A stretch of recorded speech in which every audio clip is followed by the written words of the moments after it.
Ternyata banyak sekali yang belum tahu cara memasukkan benang ke dalam lubang jarum yang ukurannya sangat kecil sekali seperti ini. Masalah seperti ini sering sekali terjadi di rumah, terutama buat ibu-ibu yang sering sekali menjahit. Nah, di video kali ini saya akan berbagi beberapa tips sederhana yang tentunya sangat bermanfaat sekali buat kehidupan kita sehari-hari. Salah satunya adalah bagaimana cara memasukkan benang ini ke dalam lubang jarum yang ukurannya sangat kecil. Oke, teman-teman, langsung saja kita ke videonya, dan nanti teman-teman juga bisa langsung mempraktekkan di rumah. Sama sekali tidak masuk, teman-teman. Padahal ini mata saya alhamdulillah tidak ada keluhan apapun ya. Tapi benar-benar sangat susah karena pada bagian ujungnya itu dia lemes. Nah, cara memasukkannya supaya lebih cepat, caranya seperti ini, teman-teman. Kita ambil saja barang bekas yang biasanya hanya dibuang. Ini adalah kabel bekas ya, kabel bekas yang bagian dalamnya adalah serabut. Ini kita potong, kemudian kita buka serabutnya.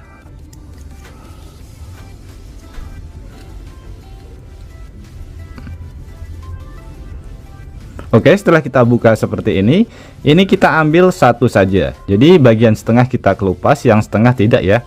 Kemudian pada bagian serabutnya ini kita ambil satu serabut, yang lainnya kita potong saja. Oke, ini tinggal satu serabut, kemudian kita lipat menjadi dua. Nah, setelah kita lipat seperti ini, bagian sininya kita isolasi supaya tidak lepas.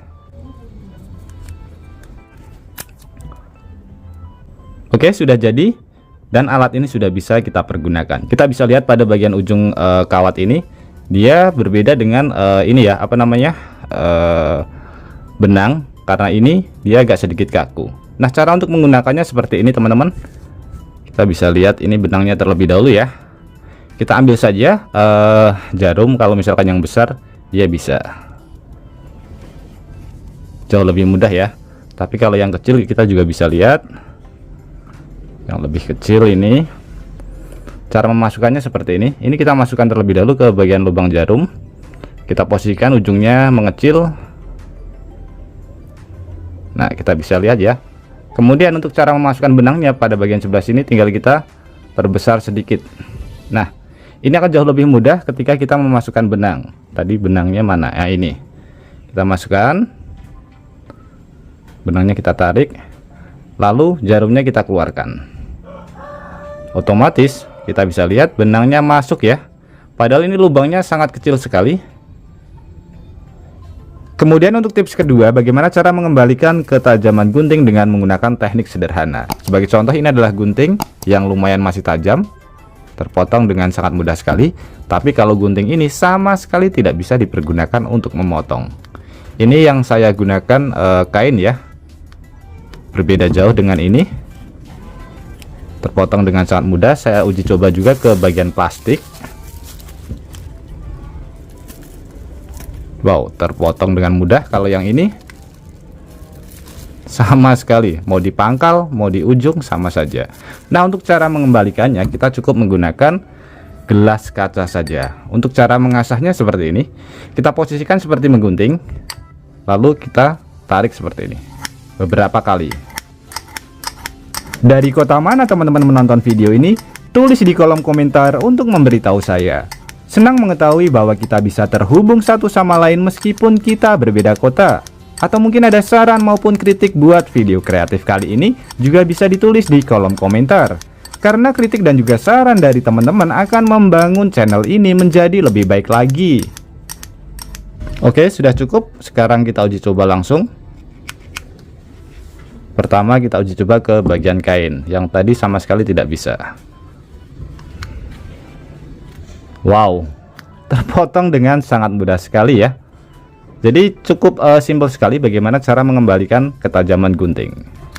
Wow, terpotong dengan sangat mudah sekali. Kita uji coba juga ke bagian plastik. Wow, sangat mantap sekali.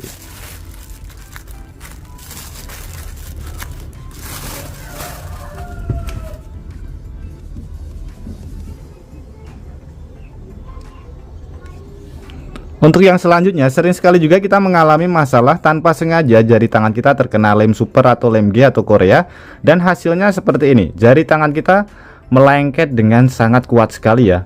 Ini bukan rekayasa, terkena lem benar-benar sangat kuat.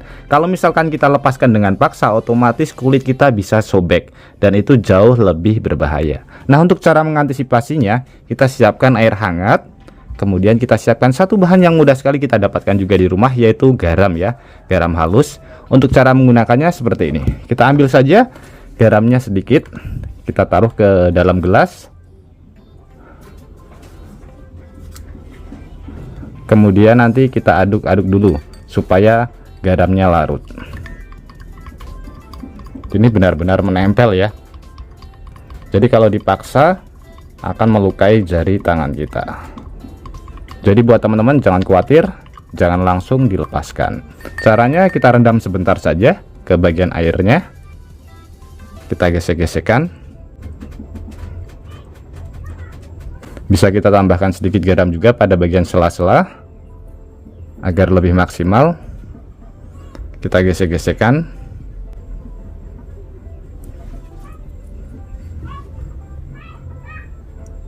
Oke, sekarang kita lihat. Ini belum terlepas, tapi ini bisa kita lepas perlahan-lahan seperti ini. Jauh lebih aman daripada langsung kita lepaskan tanpa menggunakan air garam. Kalau ini tidak akan melukai jari tangan kita. Kita bisa lihat hanya lem yang menempel, dan nanti ini bisa hilang sendiri. Tips selanjutnya, oleskan pasta gigi ini ke spion motor maupun ke spion mobil. Sedikit saja.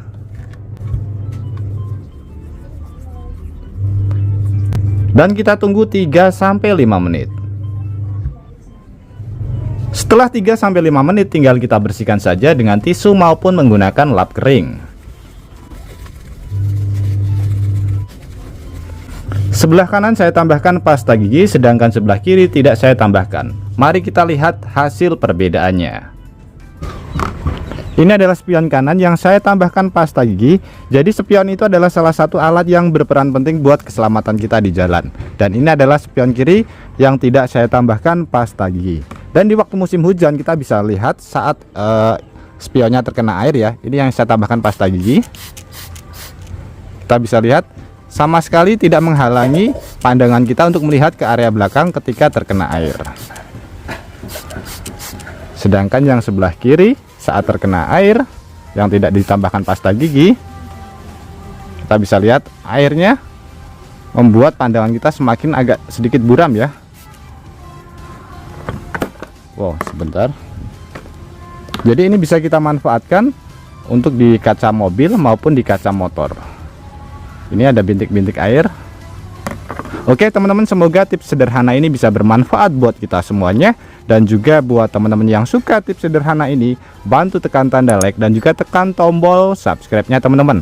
Dan mungkin cukup sampai di sini dulu video terbaru dari Tukang AB. Terima kasih buat teman-teman yang sudah menonton. Semoga sehat selalu.